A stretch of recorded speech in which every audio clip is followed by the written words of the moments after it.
आश्रम में जो बिजली का कार्य कर रहे हैं दिनेश भाई, उनकी जो गाड़ी है उसमें एक इम्पोर्टेंट डायरी रखी थी और 20,000 रुपये रखे थे। इम्पोर्टेंट डायरी भी जो बहुत उनके जहाँ भी काम होते हैं उसका पूरा लेख था, पूरा ऑर्डर का। और पैसे तो खैर चले गए। अगर आप सब किसी को भी ये डायरी प्राप्त हो तो हमारे पास आकर ज़रूर दें, क्योंकि किसी ने पैसे तो चुरा लिए हैं, वो तो शायद नहीं दे पाएंगे। लेकिन हो सकता है कहीं डायरी फेंक दिया हो, तो वो डायरी अगर किसी भी को मिले तो आप कृपया करके यहाँ ज़रूर रख दें, या आश्रम वहाँ कबीर बाग आश्रम में ऑफिस में, या यहाँ पर जो भी आश्रम के संत हैं उन्हें आप ज़रूर दें। आइए, गादी पर विराजमान है त्याग वैराग तपोनिष्ठ ज्ञान के दाता मुक्ति प्रदाता कबीर पंथाचार्य पंथ शेजूर अर्धनाम साहेब जी के पावन श्री चरण कमलों में त्रय बार बंदगी करते हुए निवेदन करते हैं, साहेब आप ज्ञान रूपी अमृत की वर्षा कर हम सबको लाभान्वित करें। बोलो सदगुरु कबीर साहेब की, साहेब बंदगी साहेब।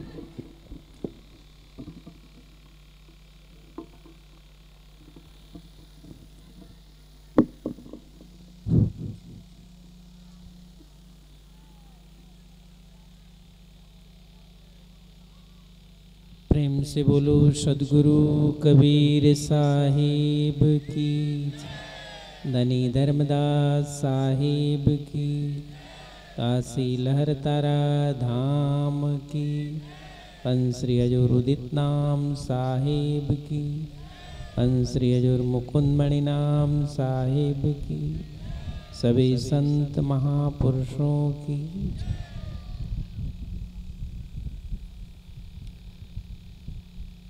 हे सतगुरो सुखद है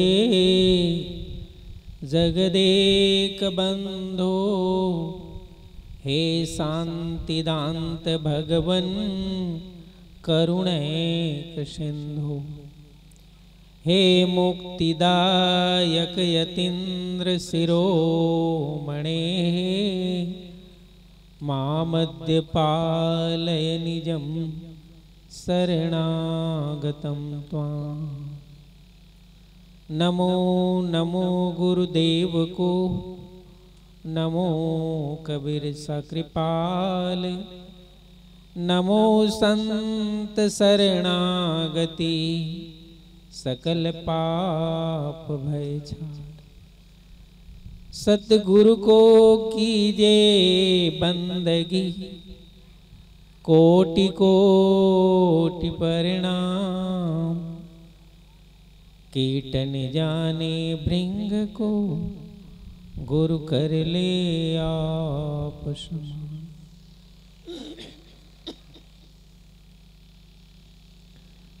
सतगुरु कबीर साहिब का यह पावन दरबार लहर तारा धाम की पवित्र धरा पर बैठकर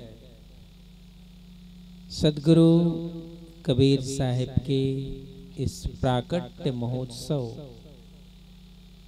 के पावन अवसर पर यहाँ पधारे सभी श्रद्धेय महंत साहिब, संत समाज, भक्त प्रेमी जिज्ञासुजन, भक्तिमती माताएं, हम कल भी आज भी आपको साहिब के इस धाम के बारे में और आप सभी के बारे में सुनाते आए हैं कि हमारा सदगुरु के दरबार के प्रति क्या रिश्ता है, क्या संबंध है, और यहाँ आने के बाद हमें कैसा महसूस होता है या हमें कैसा महसूस करना चाहिए, इस पूरी स्थिति को संतों के द्वारा आपने भजन के माध्यम से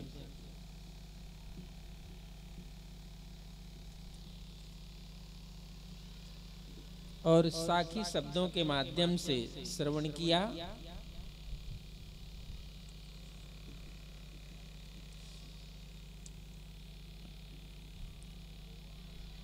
इसलिए कि हमें कहीं न कहीं से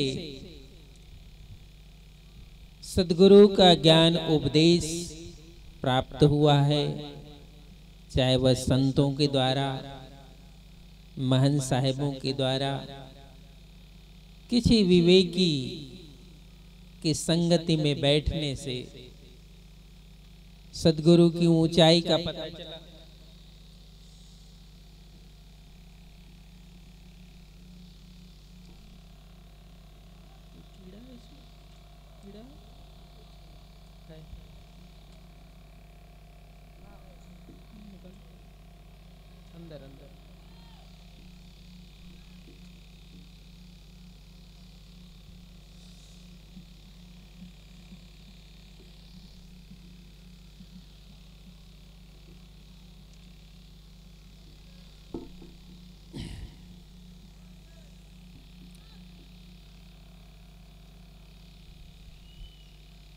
तभी हम इस धाम में साहिब को स्मरण करते आते हैं, श्रद्धा, प्रेम, अनुराग से। साथ ही साथ ये जो हमारी जीवन यात्रा है, किसी न किसी रास्ते से तो ये पूर्ण होती ही है। इसलिए सद्गुरु कहते हैं कि विवेक से, वैराग्य से, ज्ञान से भी यात्रा को पूर्ण किया जाता है, और बिना विवेक वैराग्य की भी यात्रा पूर्ण होती।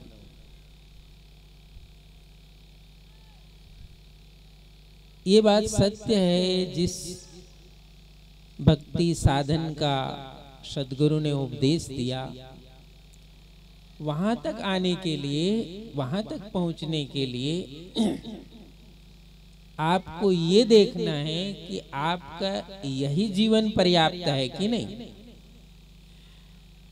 यह जन्म पर्याप्त है कि नहीं। भक्ति तब समझ में आती है।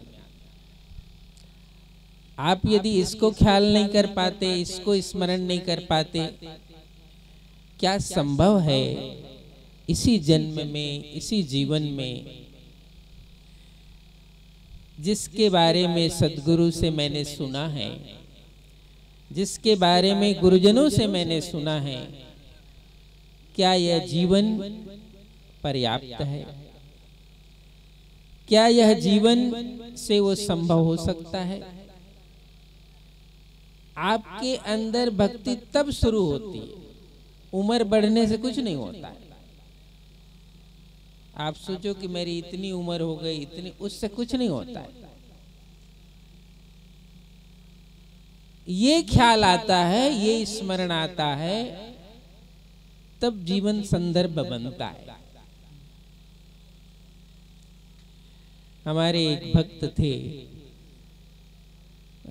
लखनऊ में, जब उनका, वो बहुत पढ़े लिखे भी थे और अच्छे थे, भक्त थे, पढ़े लिखे थे, और साहित्य में बड़ी रुचि थी उनकी। तो बहुत से ग्रंथ जो है वो अपने घर इकट्ठा करके रखते थे।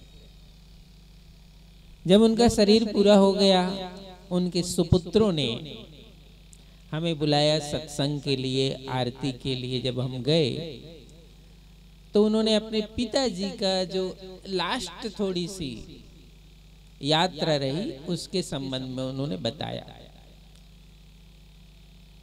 वो बताए कि साहब, पिताजी को बहुत शौक था साहित्य का, ग्रंथों का, तो ये पूरी अलमारी भर भर के रखते थे और पढ़ते भी थे। लेकिन लास्ट कुछ महीने उन्होंने खुद ही कहा कि इसको हटाओ जी, अब इसकी मुझे जरूरत नहीं है, इसकी जरूरत नहीं है।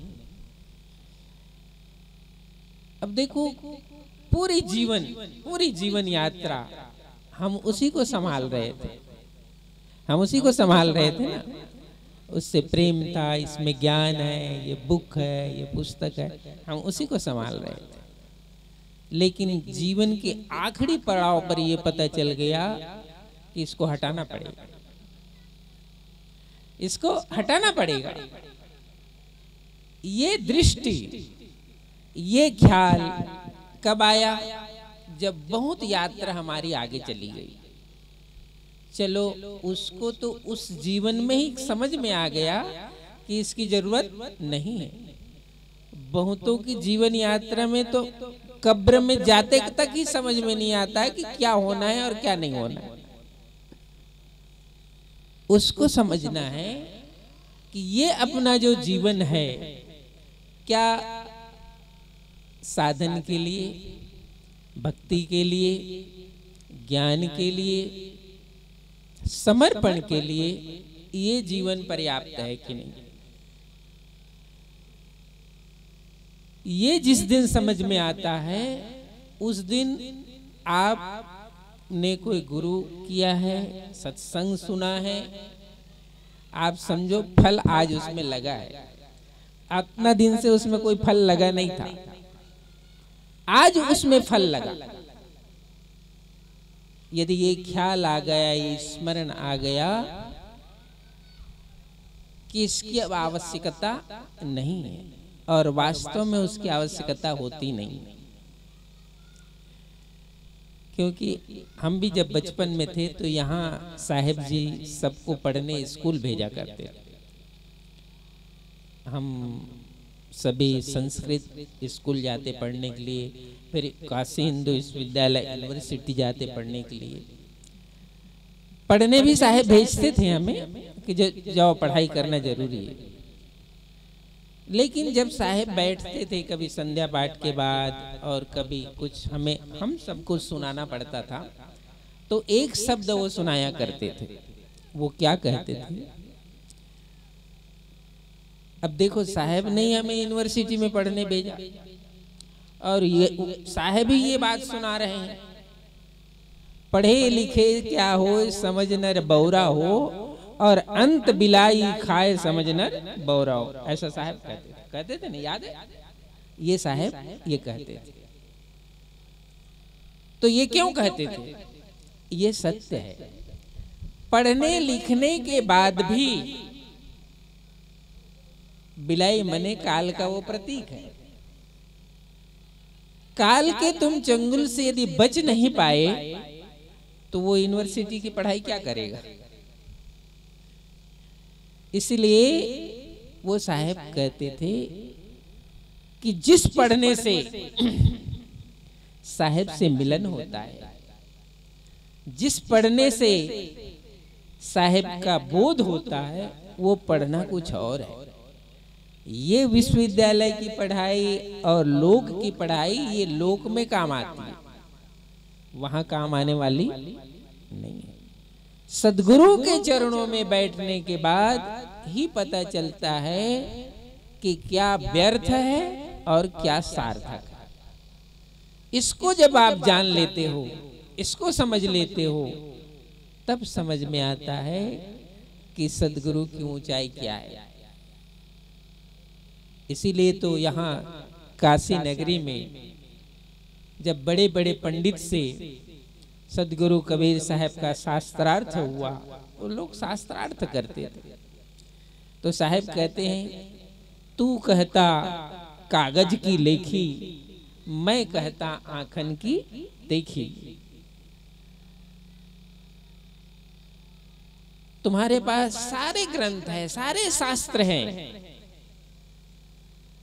और तुम हर शास्त्रों को प्रमाण के तौर पर पेश कर सकते हो कि देखो इस शास्त्र में ये लिखा है, इस ग्रंथ में ये लिखा है, लेकिन मेरे पास शास्त्र नहीं है, मेरे पास शास्त्र नहीं है, और मैंने तो शास्त्र पढ़ा भी नहीं, मसी कागज छुओ नहीं, कलम गहो नहीं हाथ, और 4 युग की महात्म कबीर मुख ही जनाई बात।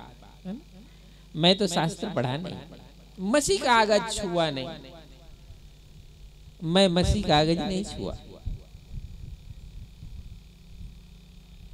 जिस सदगुरु ने इस जगत में पंडित को यह कह दिया कि मैंने मसी कागज नहीं छुआ, अब उससे क्या वार्तालाप होगी, उससे वार्ता कैसे हो सकती है। लेकिन साहब कहते 4 युग भूत भविष्य वर्तमान सबका भेद को सदगुरु जानते थे, इसलिए उस पढ़ने की जरूरत भी नहीं पड़ती थी उन्हें। इस पढ़ने की जरूरत तो तब पड़ती है जब तुम्हें लोक की यात्रा करनी है, लोक में व्यवहार करना है, लोक में प्रवीण होना है। लोक में प्रवीण होना है तो लोक की विद्या चाहिए। ये जो भक्ति है, जिस भक्ति को सदगुरु के शरण से हमें प्राप्त करना है, वहां यहां से मुक्त होना पड़ता है, इस पढ़ाई से मुक्त होना पड़ता है। और ये सत्य ही है, क्योंकि जब हम यूनिवर्सिटी में पढ़ते थे तो वहाँ बहुत सारे ग्रंथ पढ़ाए जाते, संस्कृत में दर्शन पढ़ाया जाता था, वेदांत पढ़ाया जाता था, साहित्य पढ़ाए जाते थे, बहुत सारे दर्शन पढ़ाए जाते थे। और जब वो दर्शन पढ़ाए जाते थे उसमें बहुत सारे भेद थे। लेकिन जैसे जैसे लगता है सदगुरु की कृपा होती गई, उन शास्त्रों के अध्याय को बंद करना पड़ा, और बंद करना ही पड़ता है, तभी साहेब का भेद पता चलता है। आप साहेब के भेद को जानना चाहते हो तो उन अध्यायों को बंद करना ही पड़ेगा। उन अध्यायों को बंद किए बिना साहेब का भेद नहीं पता चलता। तो सदगुरु की भक्ति और भेद को जानना है तो उन अध्यायों को समाप्त करना पड़ता है। तो हमें कितनी मेहनत करनी पड़ी यूनिवर्सिटी में पढ़ने के लिए, अब फिर मेहनत करनी पड़ी उसको बंद करने के लिए, उस द्वार को बंद करने के लिए, क्योंकि साहेब की जो ऊंचाई थी, साहेब की जो भक्ति की ऊंचाई थी वो अलग है। इसलिए साहेब का एक वचन है, वेद हमारा भेद है। वेद के भेद को तो हम जानते हैं, मतलब शास्त्रों के भेद को तो हम जानते हैं, वेद हमारा भेद है। हम वेदन के माए, हम वेद के भेद को जानते हैं, नहीं जानते हैं ऐसे नहीं, लेकिन जिस भेद में हम रहते हैं वो वेद जानत ना है। जिस भेद में हम रहते हैं वो वेद जानता नहीं। तो जिस भेद में साहेब हैं उस भेद से यदि तुमको परिचय प्राप्त करना है तो इन वेदों को बंद करना पड़ेगा। ये साहेब की भक्ति। और इस पूरी यात्रा में सदगुरु कबीर साहब की पूरी यात्रा में, इसीलिए गुरु के चरणों में बैठने वाला जो साधक है, संत है, उसकी ही पकड़ होती है, उसकी ही पकड़ होती है, दूसरे की पकड़ नहीं होती है, क्योंकि इसमें विघ्न बहुत है। अनंत शास्त्रम बहुलास्य विद्या अल्पश्च कालो बहु विघ्नता, बहुत विघ्न है। और साथ ही साथ जिस चीज की जरूरत पड़ती है, अंत काल में जिस चीज की जरूरत पड़ती है, जिस पवित्रता की जरूरत पड़ती है, वहां तो ये सबको डुबाना ही पड़ता है, ये सबको डुबाना पड़ेगा। इसलिए उसने, जब मैं उसके घर गया, लखनऊ के भक्त के घर, तो उन्हें कहा साहब पिताजी इतना शौकीन थे, उन्होंने ही अलमारियों से ग्रंथों को भर दिया, लेकिन उन्होंने ही कहा इसकी मुझे जरूरत नहीं। तो जिस दिन किसी भी साधक को ऐसा लगता है इन पुस्तकों में जो है उससे कोई आगे का परिचय उसको प्राप्त होता है, तभी ये व्यर्थ होता है, नहीं तो वो व्यर्थ नहीं हो सकता। ऐसे ही ये सबके जीवन के लिए, छाती में जिसको भी बांध कर रखे हो उसकी व्यर्थता एक दिन नजर आएगी, तभी वो छूटेगा। न मेरे उपदेश करने से छूटेगा, न कोई शास्त्र पढ़ने से छूटने वाले। दो बातें होगी, या तो उससे आगे का भेद तुम्हें पता चलता है तो ये व्यर्थ हो जाएगा, उसको छोड़ना नहीं पड़ेगा। हमारे यहाँ उदाहरण दिया जाता है कि सदगुरु कबीर साहब के धर्मदास साहब शिष्य थे, उन्होंने 56 करोड़ की दौलत साहब के चरणों में चढ़ा दिया। तो वो कैसे चढ़ा दिया होगा? 56 करोड़ की दौलत कैसे चढ़ा दिया? ऐसा नहीं। जिस दिन उसको सदगुरु कबीर साहिब की दीदार हुआ, दर्शन हुआ, ऐसे दर्शन नहीं, ऐसे तो तुम रोज संतों का दर्शन करते हो, इसको दीदार नहीं कहते, इसको ये तो मुलाकात है, भेंट हो गई, रास्ते में चलते चलते भेंट हो गई, यहाँ आए तो भेंट हो गई, ऐसा दीदार नहीं। जिस दिन वास्तव में धर्मदास साहेब को सदगुरु का दीदार हुआ, ये 56 करोड़ की दौलत थी, उससे उसकी सुरती हट गई, उसकी सुरती हट गई, उसे छोड़ना नहीं पड़ा।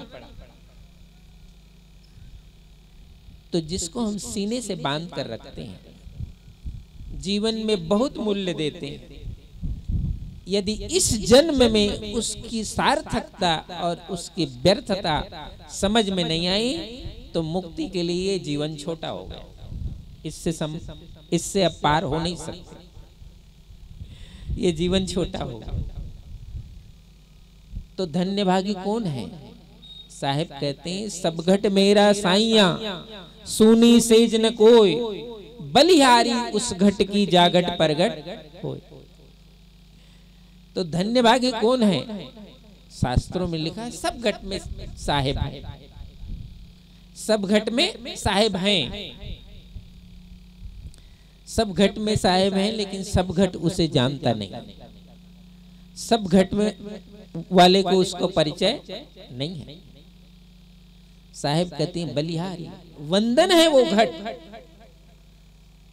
जिस घट में वो प्रकट होता है वो घट वंदन है, बाकी कोई घट वंदन नहीं है। ऐसे तो कितने बार घट मिलता है, कितने बार शरीर मिलता है, आज ही थोड़े मिल गए।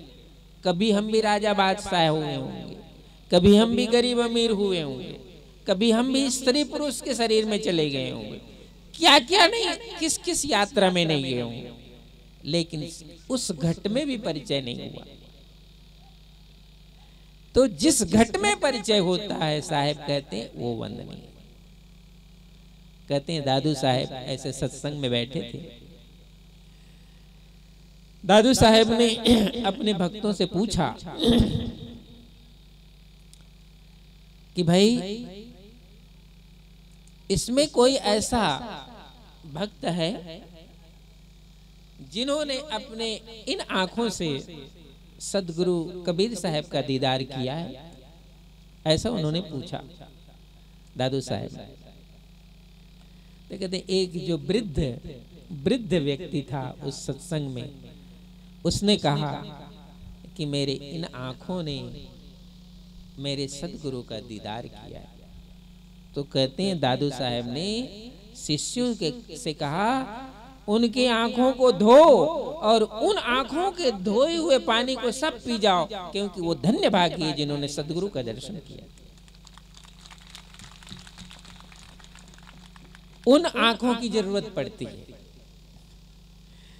सदगुरु को के दर्शन करने के लिए उन आंखों की जरूरत पड़ती है। जिस दिन वो आंखें सदगुरु का दीदार करती है, तो जो व्यर्थ है वो अपने आप छूट जाता है, उसको छोड़ना पड़ता नहीं। और जिसके भी जीवन में अपने आप कोई चीज छूटेगी तो समझना एक आध सीढ़ी अभी तुम्हें दिखाई पड़ी है, वो एक आध सीढ़ी दिखती है, बाकी कोई संसार में छोड़ना चाहता नहीं। वो तो मृत्यु छोड़ा देती है, वो मृत्यु छोड़ा देती है ना, वो मौत छोड़ा देती है। कौन छोड़ना चाहता? कोई छोड़ना नहीं चाहता। एक सदगुरु का ही ये उपदेश है, इस जगत में एक सदगुरु का ही ये उपदेश है। उस उपदेश को जानने वाला, उस उपदेश को समझने वाला ही कहता है, और ये साहब का ही उपदेश है। पूरी दुनिया छोड़ना नहीं चाहती, वो तो मौत के वशीभूत छूट जाता है। वो तुम चाहते थोड़े हो छोड़ना। ये साहब का वचन है, जिस मरने से जग डरे, जिस मरने से जग डरे, मेरा मन आनंद, कब मरी हूं कब पाई हूं वो पूर्ण परमा। ये मरने के बाद का बोध नहीं, ये मरने के पहले का बोध है। मरने के पहले की यदि दृष्टि ये पैदा होती है तो तुम्हें भी किसी को छुड़ाने की जरूरत नहीं पड़ती है, वो तो अपने ही छूट जाता है। और सदगुरु कबीर साहिब के जो वचन उपदेश हैं वो तुम्हें इसी साधन की ओर ले जाते हैं जहां पर तुम स्वतः इस बंधन से पार निकल जाते हो, इस बंधन से पार हो जाते हो।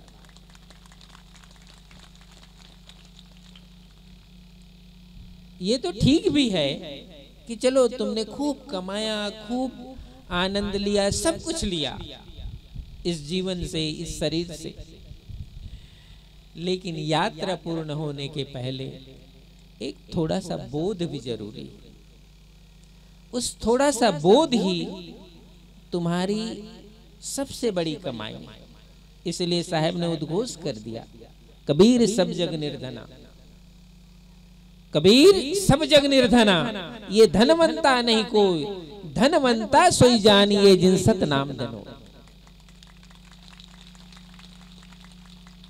तभी तो धर्मदास साहब कहे, जब साहब का शायद ये वचन सुना होगा धर्मदास साहब कि धर्मदास तुम तो इस जो ये जो राज्य है रीवा राज्य है उसका तुम सबसे बड़े धनी आदमी हो। जैसे हमारे देश में वो मुकेश अंबानी सबसे बड़ा धनी है, वैसे रीवा नरेश का जो राज्य था उसका सबसे बड़ा व्यापारी था। वो कौन सबसे बड़ा धनी था? धर्मदास। शायद सत्संग सुनाते सुनाते साहब कह दिए होंगे धर्मदास को, धर्मदास ये सब जग निर्धना, ये सब जग निर्धन है, मुझे धनवंता कोई दिखता नहीं है, धनवान कोई दिखता नहीं। तो शायद धर्मदास साहब को ठेस पहुंची होगी कि मेरे इतने नौकर हैं, इतने चाकर हैं, इतने इस राज का मैं सबसे धनी आदमी हूँ, और साहब जी कह रहे हैं ये सब जग निर्धन है, कोई धनवान नहीं है। कबीर सब जग निर्धना, धनवंता नहीं कोई, तो धनवान कौन है? तो साहब का वचन आया, धनवंता सोई जानिए जिन सतनाम धनो। सत्य नाम रूपी धन जिसके पास है धर्मदास वही धनी है। बाकी तुम कितना ही तुम्हारा धन है सब बांटने के लिए बैठे हुए, सब बांटने के लिए बैठे। चाहे तेरे पास सोना है तो चल संपत्ति अचल संपत्ति कुछ भी हो, सब बांटने के लिए पहले बैठे हुए। तो तेरा क्या है? फिर तेरा क्या है? जब वो बंटने ही वाला है, पुत्र बांट लेगा, पता नहीं नाते रिश्ते सगे संबंधी सब बांटेंगे तो ही है। तेरी श्वास थमी नहीं कि लड़ाई शुरू होगी उसमें, तेरी श्वास थमी नहीं और उसकी हिस्सेदारी काग गिद्ध गो मरण विचारे, ऐसा साहब कहते हैं। काग और गिद्ध जब भूखा होता है तो यही इंतजार करता है कि कोई जानवर मरे तो।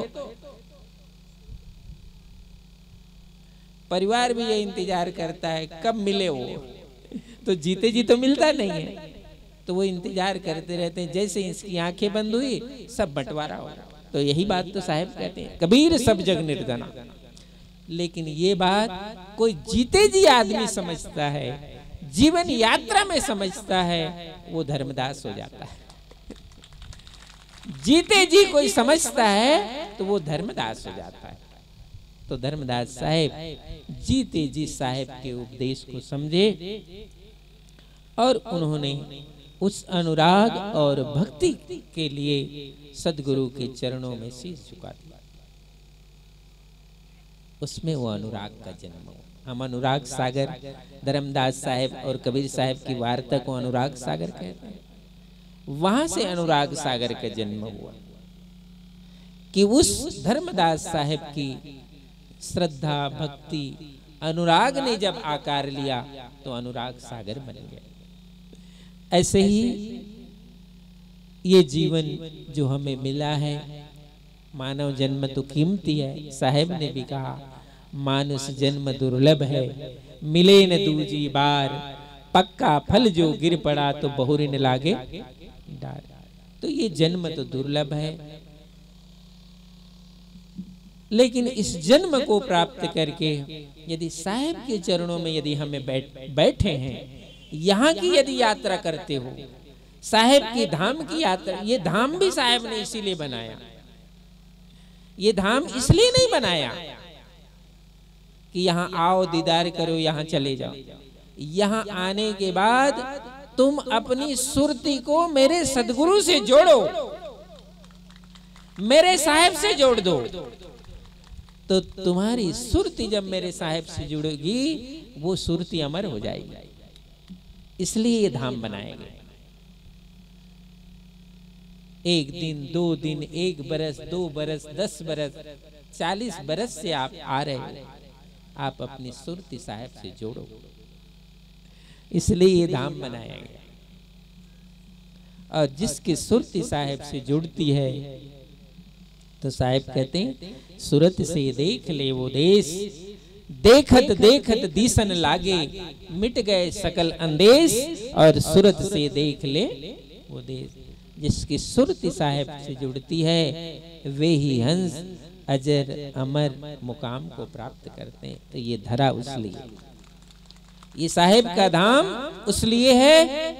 तो धन्यवाद, आप सब यहाँ पधारे और इस पावन अवसर का आप सबने दीदार किया। प्रत्येक वर्ष इस अवसर पर आप सबसे दर्शन मुलाकात होती है। तकलीफ तो होती है कि हजारों लोग आते हैं, बाहर ही सोना पड़ता है, इतनी जगह नहीं होती, फिर भी आपकी श्रद्धा भक्ति और प्रेम उसे स्वीकार कर लेता है। ये भी बहुत बड़ा त्याग है साहिब के धाम के प्रति, साहिब के मुकाम के प्रति, साहिब की इस भूमि के प्रति आपकी बड़ी से बड़ी श्रद्धा है, बड़ा से बड़ा प्रेम है। तो उन सभी को विशेष रूप से साधुवाद, धन्यवाद, जो यहाँ आए नहीं लेकिन 24 घंटा भंडार की सेवा में लगे हैं, है ना। आपको कूलर चाहिए, एसी चाहिए, और उनके पास क्या है, भट्ठी। 45 डिग्री टेम्परेचर में वो भट्ठी के पास खड़े हुए,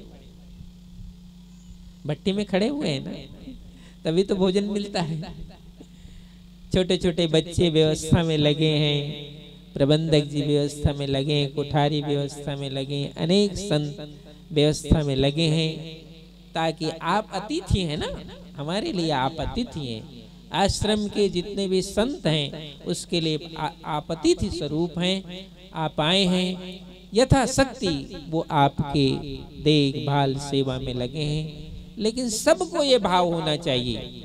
एक बात कहूँगा, वो बहुत कड़वी लगेगी लेकिन कहना पड़ेगा।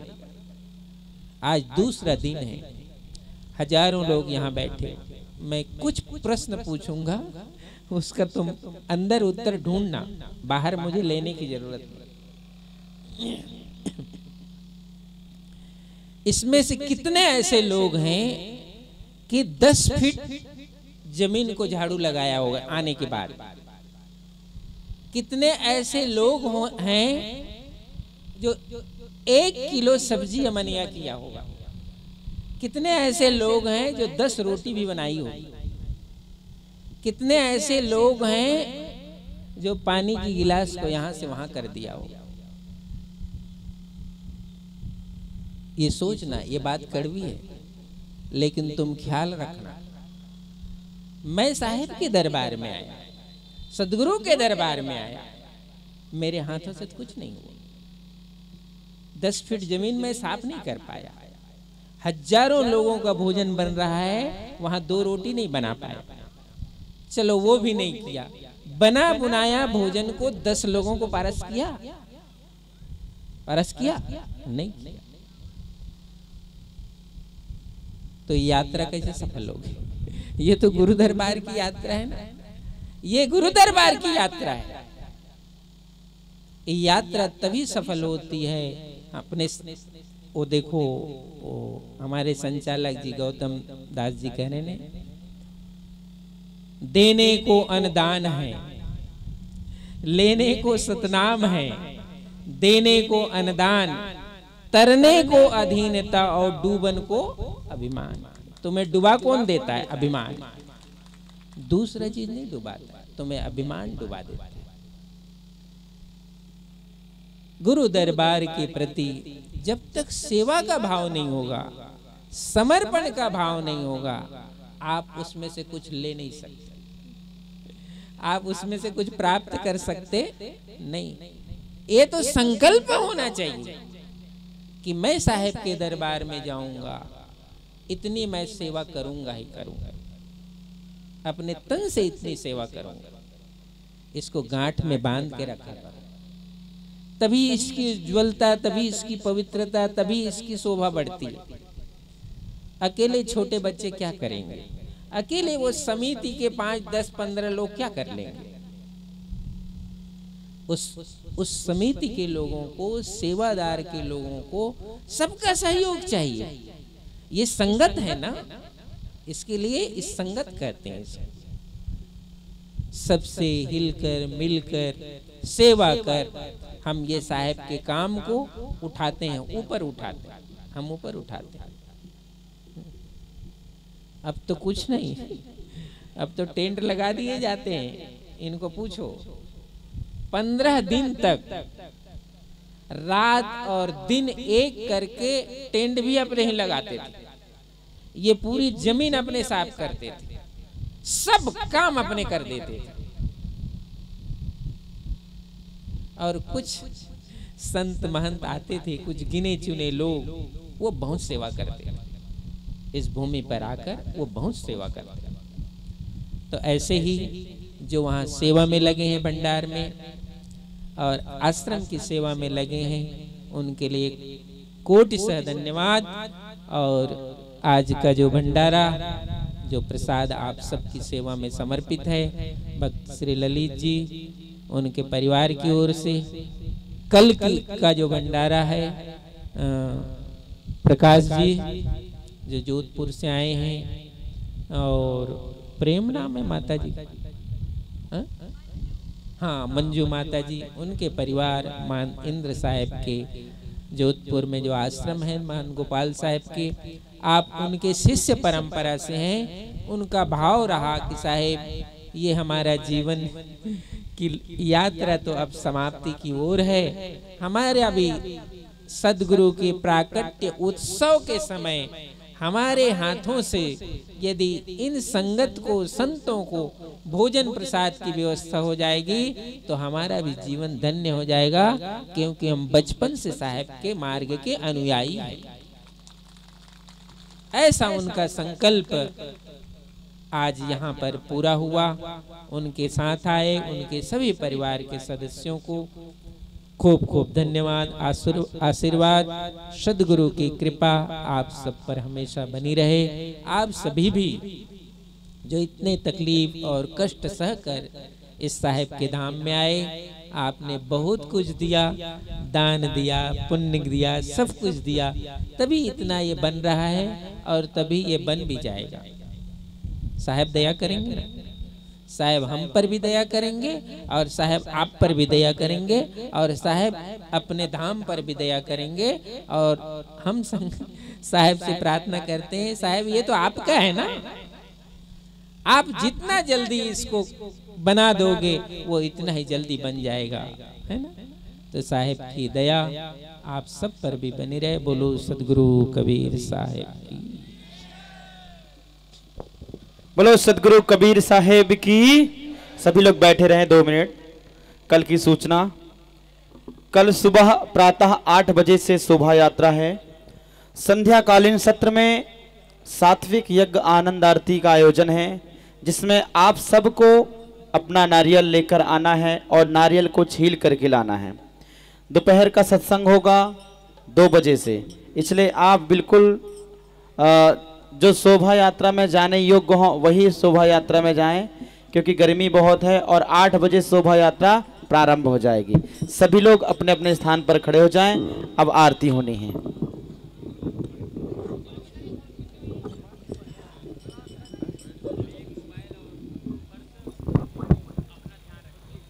आप सभी से निवेदन है कि आप सब अपने सामान की सुरक्षा स्वयं करें। पैसे, मोबाइल, पर्स वगैरह, ज्वेलरी है, जो भी सामान है उसकी सुरक्षा आपको अपनी सतर्कता से करनी है। हमारे यहाँ जो सुरक्षा विभाग से लोग आए हैं उनसे निवेदन है कि आप बीच बीच में आप अपने इधर उधर थोड़ा घूम लें, तो जिससे कि अच्छा रहेगा।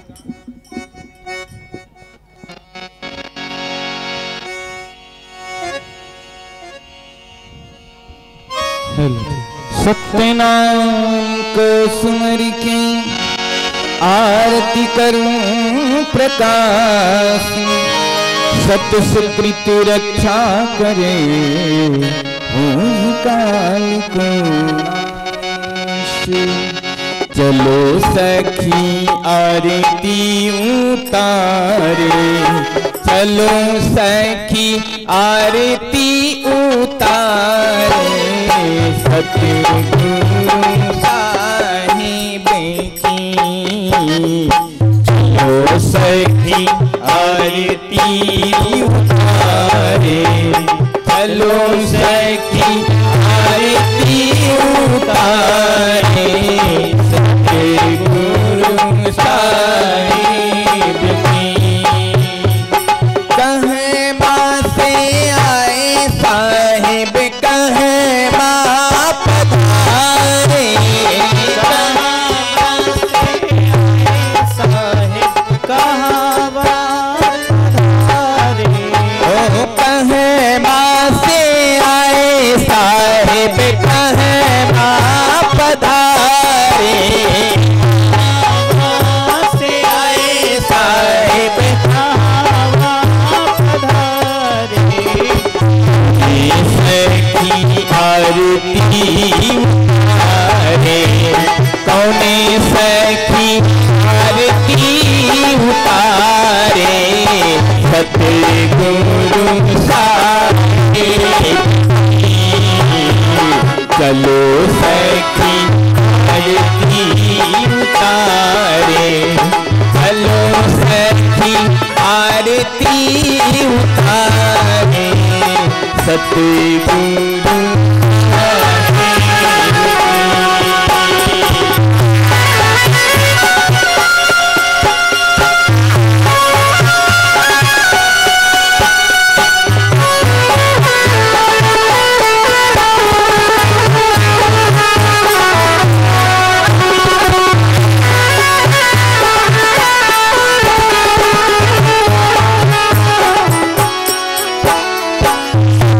युग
गुरुपदं मंत्रमूलं गुरुर्वाक्यं मोक्षमूलं गुरुकृपा वंदने गुरु साहिब को बार कर जोर दया करन संसरण संतोष प्रभु मंगल में मंगल करा मंगल रूप कबीर ध्यान दर्दनासक सकल करण जनित भावी। बंदों साहेब कबीर के शीश भेंट धर्मात, वचन विचारो बंदगी सत्य प्रेम के साथ। सभी लोग अपने स्थान पर बैठ के बंदगी करेंगे। ज्ञानी को, ध्यानी को, नागा को, निर्वाण को, गुप्त को, प्रकट को, 4 गुरु वंश 42 को, अपने अपने गुरु महाराज को संध्या आरती की पाए लागू बंदगी साहेब।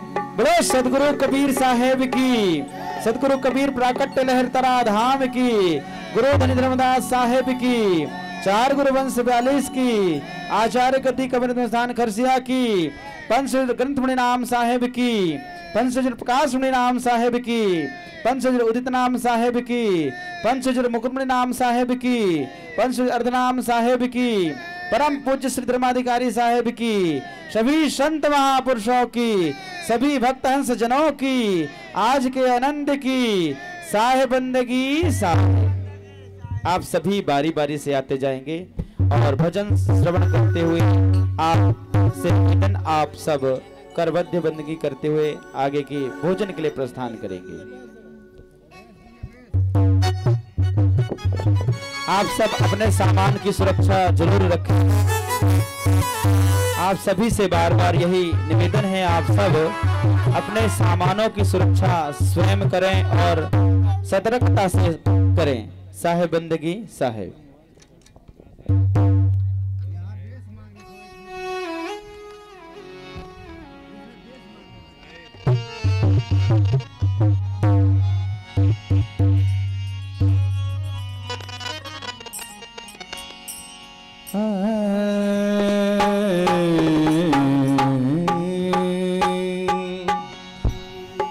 कि सतगुरु तुम्हारे प्यारे ने, साहिब तुम्हारे प्यारे ने जीना सिखा दिया।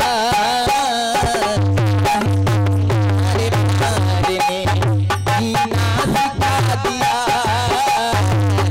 गुरु तुम्हारे प्यारे ने जीना सिखा दिया। साहिब तुम्हारे प्यारे ने जीना सिखा दिया। सतगुरु तुम्हारे प्यारे ने जीना सिखा दिया। तुम्हारे प्यारे ने जीना सिखा दिया।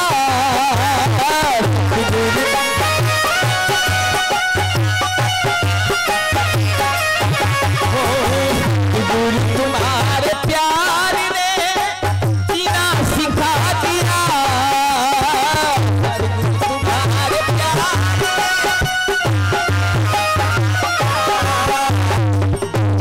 की सत्य ज्ञान